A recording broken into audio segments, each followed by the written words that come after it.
요한복음을 묵상하면서 제일 가슴에 남는 시귀 하나가 구상 시인이 이른 넘어 쓴 시 강아지 두 일에 눈뜬 만큼이라도 실제를 보게 하소서 하는 시입니다. 갓 태어난 강아지가 눈 조금 뜨고 바라본 세상은 하나님의 모든 말씀으로 가득 차 있는 그 실제를 바라보게 해달라는 이 시인의 시귀가 요한복음을 읽을 때마다 제 가슴 속에 남습니다. 다른 하나는 이 복음서를 묵상해 가면서 매화향을 옛 선비들이 암향 이렇게 불렀다고 하는 그 단어도 가슴에 남습니다. 자신을 드러내지 않고 자신을 뽐내지 않고 과시하지 않아도 매화향이 사방팔방 천지를 가득 채우듯이 우리 삶이 그리스도의 향기를 드러낼 수 있을까? 요한복음의 초대가 담겨 있습니다. 여러분은 주일날 언제 교회 가기나 오기 싫으신가요?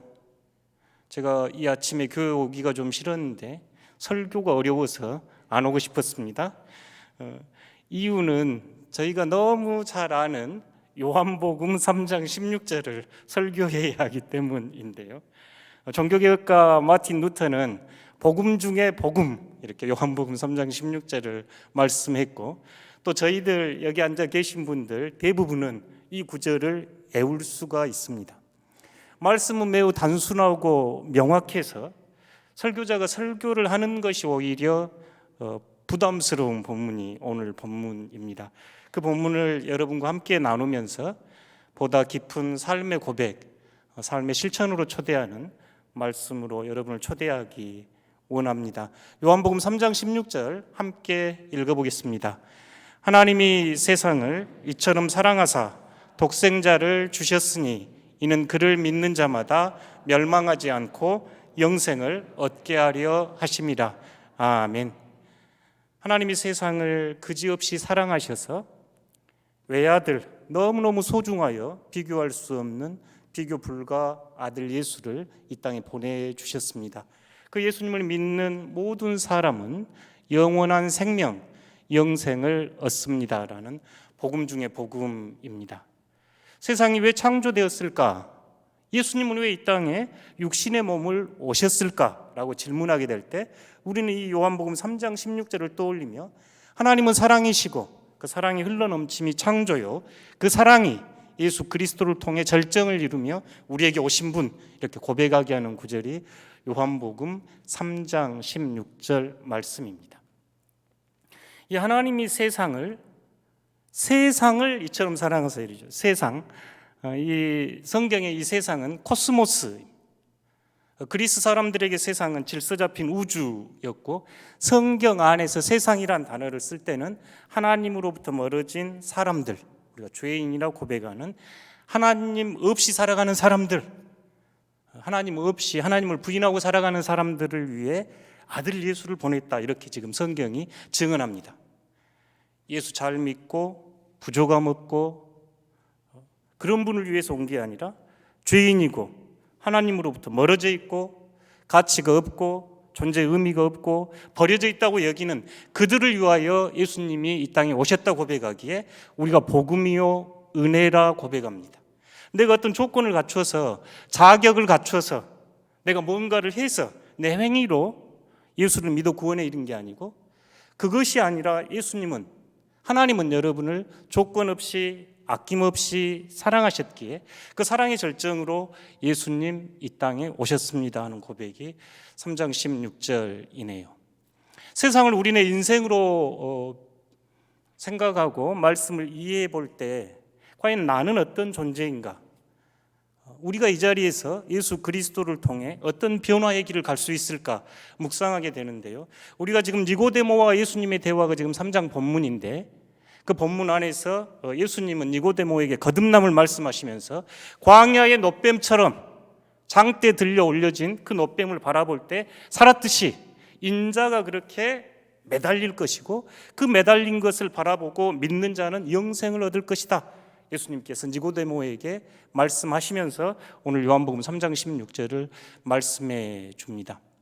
저희가 흔히 출애굽기에 나와 있는 출애굽 이야기를 구원의 원형, 구원의 모델, 또 우리 인생 이야기를 출애굽에 종종 비유하는데요. 출애굽기 3장에 보면 이제 모세를 하나님께서 부르신 소명 이야기가 나오는데 매우 인상적인 모습이 하나님이 모세에게 자신을 드러내는 곳입니다. 떨기나무인데요. 출애굽기 3장 1절부터 4절까지는 하나님이 모세를 부르는데 떨기나무 이야기입니다. 이제 모세가 장인 이드로의 양떼를 몰다가 시내산 동쪽 호렙산에 이르렀는데 3장 2절 함께 읽어보겠습니다. 여호와의 사자가 떨기나무 가운데로부터 나오는 불꽃 안에서 그에게 나타나시니라. 그가 보니 떨기나무에 불이 붙었으나 그 떨기나무가 사라지지 아니하는지라. 아멘. 떨기나무에 지금 불이 붙었고 그 불이 사라지지 않았다. 지금 하나님께서 모세에게 나타난 장면인데 이 3장 2, 3, 4절 안에 떨기나무를 5번이나 반복합니다. 성경을 이렇게 읽으면서 왜 떨기나무가 이렇게 강조가 됐을까 하고 궁금하게 하지요. 떨기나무는 어떤 나무인가요? 우리네 산천에 가서 보면 우리 어렸을 때 따먹는 그 산딸기 가시가 삐쪽삐쪽하고 그런 덤불숲 같은 나무입니다. 나무가 말이 나무지 연약한 이런 뜻을 가진 히브리어 단어의 그런 덤불 같은 것이네요.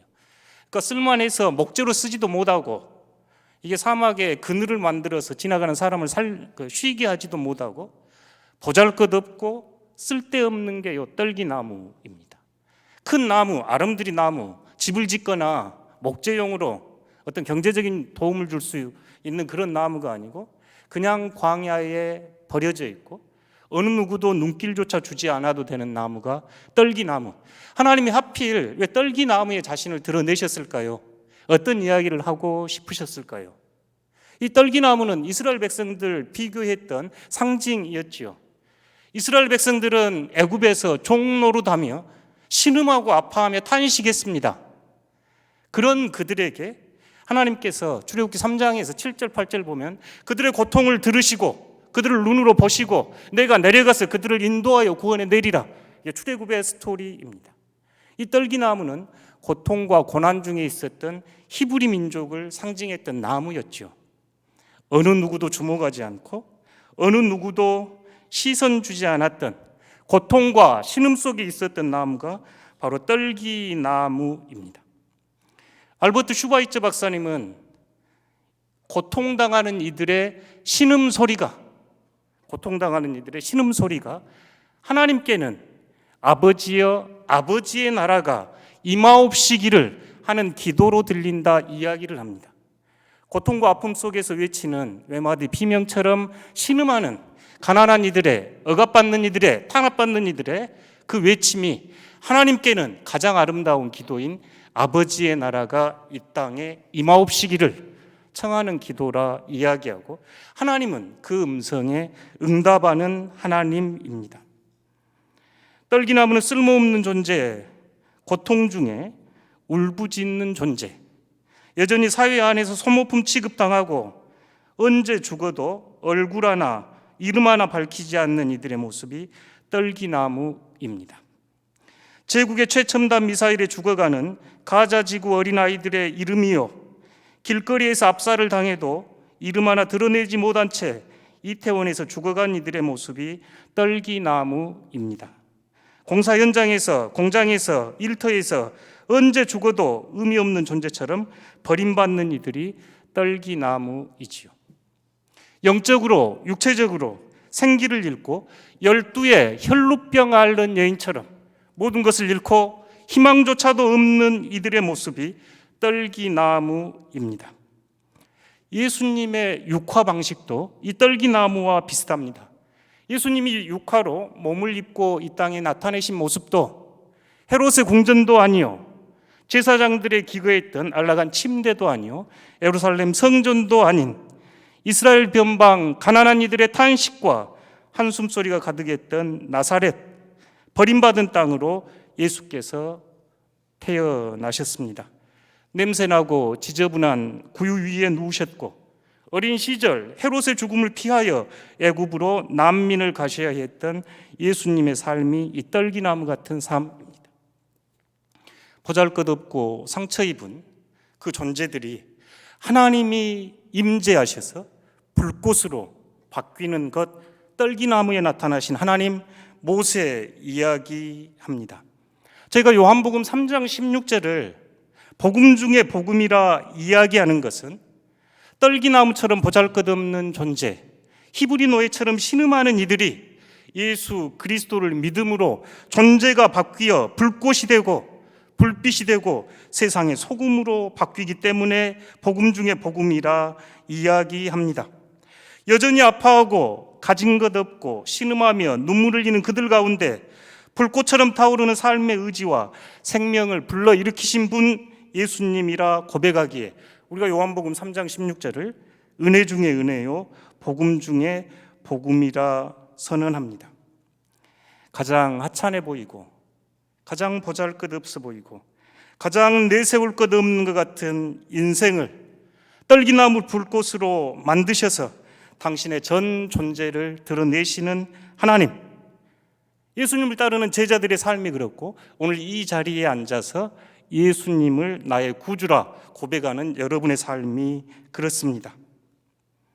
하나님은 율법을 잘 지키고 권세를 가지고 힘을 가진 이들의 하나님이 아니라 세상의 가장 밑바닥에서 신음하고 아파하고 율법을 지킬 수가 없고 안식일에 일을 해야 사는 이들을 사랑하신 하나님, 깨지고 상처 입고 아파하는 이들의 신음소리에 그분은 이 땅에 오신 것입니다.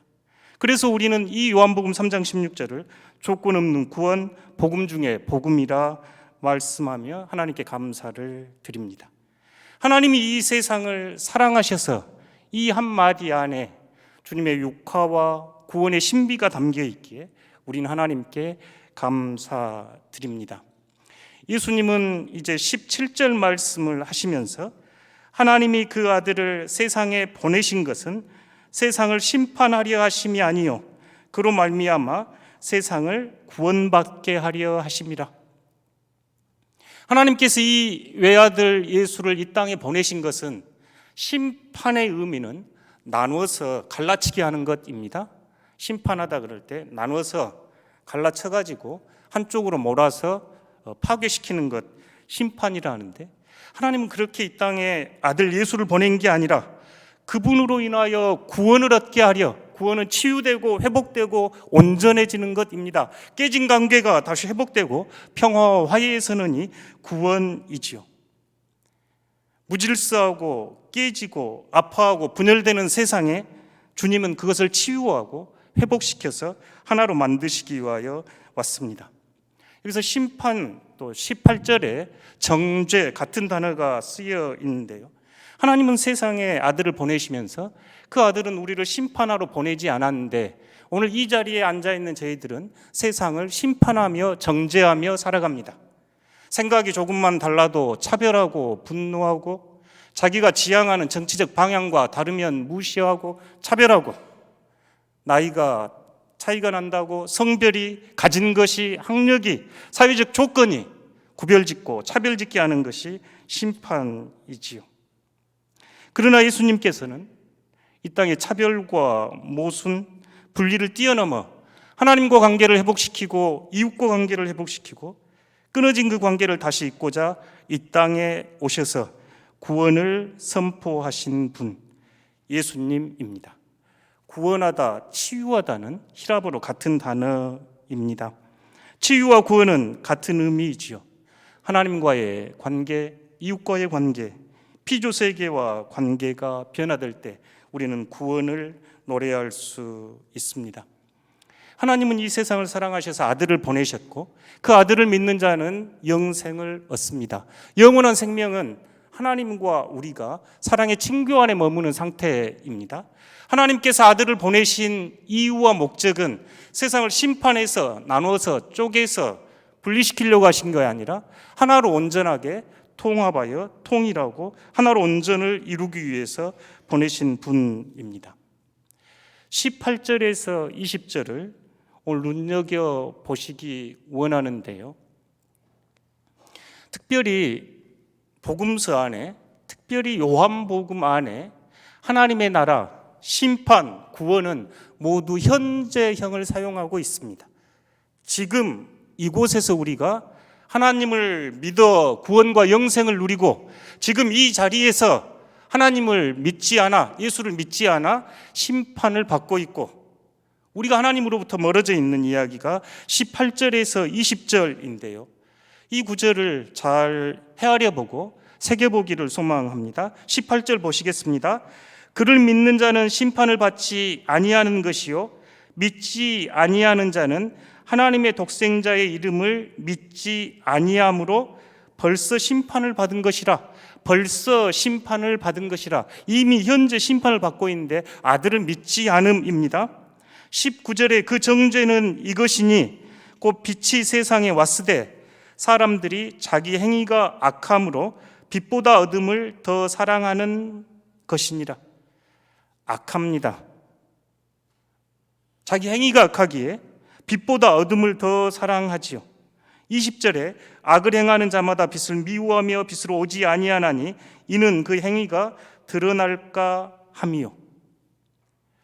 말씀을 가만히 읽어보니 구원도 심판도 지금 이곳에 임했는데 그 모습이 우리의 행위로 드러납니다. 우리가 악하니 하나님께 나아오지 못하고, 악하니 빛으로 오지 못하고 어둠에 머물러 있습니다. 성경에서 이 악은 창세기에서 우리가 탐욕을 부리고 다른 이들의 목숨을 해하고 무지와 교만이 악의 모습들이지요. 내 탐욕을 채우려 다른 이들의 목숨을 해치고, 내 욕심을 채우려 창조 세계를 파괴하고, 알지 못하여 무지에 눈멀어 살면서 다른 사람에게 고통을 주고, 조금 가졌거나 더 배웠거나 조금만 뽐낼 것 있으면 한없이 자신을 올려 사는 교만의 세상의 모습이 악한 모습이지요. 그 모습 자체가 이미 심판을 받은 모습, 하나님이 없는 모습, 하나님으로부터 멀어져 있는 모습, 어둠을 더 사랑하는 모습이라 예수님은 이야기하면서 그 행위가 그 모습을 말해준다 이야기합니다. 저희가 요한복음 3장 16절은 너무너무 익숙한 말씀이고 전도할 때나 또 모두 외울 수 있는 말씀, 그거 보면 예수 믿기 참 쉽고 구원받기 참 쉽겠다 그 생각 들죠. 예수 믿으면 구원받고 영생 얻고, 그렇게 쉽게 느껴지는 말씀인데 18절부터 읽어나가면 구원의 삶이, 영생의 삶이 그렇게 만만한 삶이 아니구나 다시 한번 깊이 생각해 보게 됩니다. 초등학교 저학년 때로 기억이 나는데요, 그때는 사경회를 하면 초등학생부터 장년들까지 예배당에 꽉 모여가지고 아이들은 앞쪽에 앉고 이렇게 사경회를 했던 기억이 납니다. 그래서 제가 초등학교 때로 기억되는데, 동네 이제 나이 드신 권사님은 제가 그때 목사가 되기로 이렇게, 제가 목회자 되기를 소원했다고 하시는데 저는 잘 기억은 나지 않습니다만, 이제 그 어른들의 말씀이 맞는지 잘 모르겠습니다. 어쨌든 어릴 적 새벽이건 밤이건 사경회를 하고 붕회를 하면 교회에 와서 이제 말씀을 들었습니다. 어린 나이였지만 말씀을 들으면서 궁금한 게 늘 있었습니다. 그 강사 목사님은 예수를 영접하고 예수를 믿고 구원받으면 천국 가서 너무너무 좋다고 천국 이야기를 한참 하십니다. 좋은 이야기이지요. 천국이 얼마나 좋은 곳인지, 천국 가면 좋겠다, 이렇게 아름다운 곳인지 이야기를 많이 하시고, 설교에는 늘 간증이나 또는 예화들이 등장하는데 대부분 예수님을 잘 믿었더니 누구는 병을 낫다더라, 누구는 큰 복을 받아 부자가 되었다더라, 어떤 누구는 헌금을 많이 해서 큰 축복을 받고 자녀들이 좋은 대학 가고 좋은 직장에 취업했다더라, 이런 이야기가 이제 예화로 예수 잘 믿는 것에 대한 보답처럼 이야기를 하곤 하셨습니다. 물론 우리 모두 건강이나 또는 자녀들 문제나 또 삶에서 이런 문제들 잘 풀리면 하나님의 은혜라 고백할 수 있지요. 그런데 제가 어린 나이여도 설교를 들으면서 천국이 그렇게 좋은 곳이면 질병에서 낫지 않고 죽어서 가면 더 좋은 것 아닌가, 근데 못 여쭤봤습니다. 천국이 그렇게 아름다운 곳이면 왜 낳는 게 간증이 될 수 있을까? 어린 나이에 그 질문이 들었어요. 그때 만약 요한복음 3장 18절에서 21절, 현재 우리가 살고 있는 모습이 하나님의 구원이요, 영생이요, 심판이란 이야기를 제가 조금 더 잘 이해했다면 그런 질문이 안 들었는지도 모르겠습니다. 왜 그런 거 하니? 거듭 저희가 예수 믿으면 구원받는다. 구원이 참 쉽지요. 예수만 믿으면 된다. 그러다 보니 많은 이들이 삶의 방식, 세상을 대하는 태도를 바꾸지 않고 예수를 믿는다고 믿습니다. 삶의 방식이나 가치관이나 태도는, 인격은 하나도 변하지 않고 예배 생활은 하고 교회 생활은 하고 봉사도 하지만 변화도 없고 성장도 없고 성숙도 없습니다. 그들 안에서 예수의 향기나 변화된 삶의 열매가 없다면 큰 문제 아니겠는가요? 이 자리에 앉아서 예배 드린 것 빼고 다른 사람들과 다 똑같이 욕심 부리고 용서하지 않고 자기 것, 자기 가족만 챙기고 재물, 권력, 건강, 자녀들의 축복 등이 전부인 신앙에 머물면서 인격적으로는 성장하지 못하고 신앙이 성숙해 가지 못하다면 뭔가 문제 있는 것 아닙니까? 저희가 예수 제자학교 정서적으로 건강한 영성 팀 진행 중인데요, 진지하게 자신의 인격과 또 신앙을 되돌아보며 성장을 기도하고 있습니다.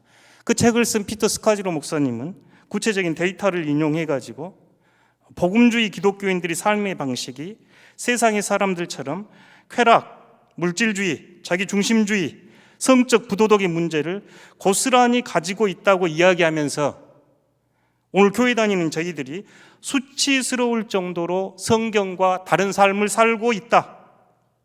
자료에 따르면 그들은 결정적인 영역에서 믿지 않는 사람들과 전혀 구별되지 못한 채 살고 있다고 이야기를 합니다.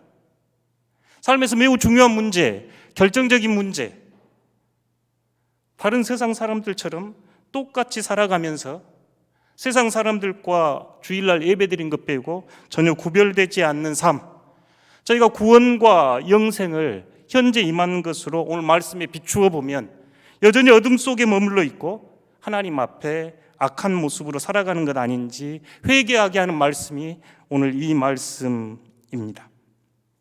요한복음 3장 16절은 너무 외우기도 쉽고 예수만 믿으면 영생을 얻는 것처럼 이야기하면서 삶의 태도는 전혀 바뀌지 않는다면 뭔가 잘못된 증거입니다. 우리가 예수를 믿는다, 이 믿음에 대하여 진지하게 질문을 해봐야 합니다. 요한복음 3장 16절에서 고백하는 우리가 예수를 믿으면 영생을 얻었다 할 때 이 그 믿음은 내가 여전히 주도적이고 내가 주체적인 나의 인식이나 생각 정도의 믿음을 말하지 않습니다. 그 믿음은 예수님의 믿음입니다. 하나님께 신실하셨던 예수님, 하나님께 충성하셨던 예수님, 하나님의 뜻을 온몸으로 살고자 하셨던 그 예수님의 믿음이 우리를 구원한 믿음입니다. 우리의 믿음은 내가 조금 생각으로 믿어보거나 안 믿어보거나가 아니라 예수님의 믿음 위에 우리의 믿음이 더 씌워져 있어야 합니다. 예수님의 믿음이 나의 믿음이 되고 예수님과 맺었던 하나님의 관계가 내가 하나님과 맺는 관계가 되고 예수님이 가난한 이들을 바라보셨던 방식으로 우리가 살아갈 때 요한복음 3장 16절에서 21절은 아멘, 우리가 현재 지금 이곳에서 하나님의 나라를 살아갑니다 고백할 수 있습니다. 예수님이 이 땅에 오신 이유에 대하여 요한복음 6장 38절에서 내가 하늘에서 내려온 것은 내 뜻을 행하려 함이 아니요 나를 보내신 이의 뜻을 행하려 함이니라. 예수님께서 이 땅에서 가장 중요했던 것은 아버지의 뜻이요, 아버지의 나라요, 아버지의 이름, 주기도문 안에 들어있었던 내용이지요. 예수의 믿음은 하나님에 대한 믿음이요, 하나님에 대한 신실함이요, 하나님에 대한 신뢰가 예수님의 믿음이었습니다. 깨지고 상처 입고 떨기나무 같고 12해 혈루병 앓은 여인처럼 모든 생기가 사라진 그들 안에 예수의 믿음이 있을 때, 내 삶이 거칠고 여전히 깨지고 힘들고 아파도 희망을 잃지 않고 하나님의 자녀로 당당하게 살아가게 하는 것, 바로 예수님의 믿음입니다. 예수님의 믿음은 철저하게 하나님을 신뢰하고 하나님께 내어 맡기는 삶, 내 삶이 고난과 고통과 아픔 중일지라도 하나님에 대한 신뢰를 저버리지 않고 하나님의 뜻을 물었던 예수의 믿음이 여러분을 구원으로, 영생으로 이끄는 믿음이요, 지금 이 자리에서 하나님의 나라를 맛보게 하는 믿음입니다. 요한이 들려주는 복음의 이야기는 여전히 깨지고 고통받고 상처로 얼룩져 있고 현실의 문제를 보면 어떻게 해야 할지 모르는 저희들이지만, 그 고통과 어둠 속에서도 하나님에 대한 신실함, 하나님에 대한 신뢰를 잃지 않았던 예수님처럼 우리 또한 그 믿음이 오늘 이곳에서 영원한 생명과 하나님의 나라를 살아가게 합니다. 이제 21절 결단으로 초대하는 말씀입니다. 함께 읽겠습니다. 진리를 따르는 자는 빛으로 오나니 이는 그 행위가 하나님 안에서 행한 것임을 나타내려 함이라 하시니라. 아멘. 지금 진리를 따르는 자, 예수를 믿는 자, 구원과 영생, 비슷한 동의어로 사용되는데요, 진리를 따르는 사람 빛으로 나옵니다. 왜냐하면 하나님 안에서 행한 것을 나타내려 함. 여기에 밑줄 긋고 한 주간 우리 살아보시게요. 식당에서든 직장에서든 가정에서든 내 삶이 하나님 안에서 행한 것임을 나타내고 있는지 아닌지, 내 삶이 조금이나마 하나님 안에서 행위로 드러난다면 우리가 하나님의 나라를 이 땅에서 사는 것이요, 내 삶을 진지하게 되돌아봤을 때 하나님의 자리가 없다면 어제 내가 어둠 속에 거하고 있는 것 아닌가 평가해 볼 수 있겠습니다. 예수 그리스도를 진리로 따르는 사람, 언제나 어디서나 하나님 안에서 사는 삶입니다. 하나님의 자리가 있는 삶이지요. 우리 자리가 풍요롭고 넘치고 안정돼서가 아니라 광야의 떨기나무처럼 12병 혈루병 앓은 12의 혈루병 앓은 여인처럼 생기를 잃고 희망이 없는 그 자리에서도 하나님 안에서 행함으로 진리를 드러내고 빛으로 나아가는 방식입니다. 사랑하는 성도 여러분, 이 주 한 주간 내 삶이 하나님 안에서 행하는 삶인지 진지하게 묻기 원합니다. 두 일에 눈뜬 강아지만큼이라도 눈을 뜨고 제가 세상을 바라보고 또 성도들을 바라보고 복음을 바라보면 참 행복하겠다 싶습니다. 조그만 실눈 뜬 것처럼 조금이나마 진리에 눈을 뜨고 산다면 오늘 이 요한복음 3장은 우리에게 무한한 은총이요, 내 삶은 힘들고 거칠고 광야 같을지라도 하나님 안에서 행하는 삶이라고 고백하며 살아갈 수 있지 않을까요? 사랑하는 성도 여러분, 아직 추위가 남아있는 3월 꽃샘 추위입니다. 그럼에도 매화 향기 천지사방을 진동하듯 여러분이 계신 곳에 그리스도의 향기가 가득하기를 진심으로 축원합니다. 중국 마오쩌둥의 유명한 어록, 한 점 불꽃이 광야를 불태운다 하는 어록이 있습니다. 떨기나무의 불꽃은 고통 속에 이스라엘의 노예들을 해방시키는 들불이 되었습니다.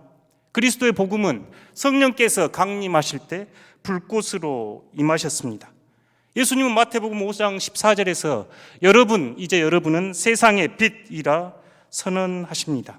그러니 이 한 주간 하나님 안에서 불꽃이 되시고 하나님 안에서 빛이 되시고 하나님 안에서 소금이 되셔서 상처 입고 깨지고 아픈 이 땅이 하나님의 나라의 틈새를 벌리는 복된 삶 되시기를 진심으로 축원합니다.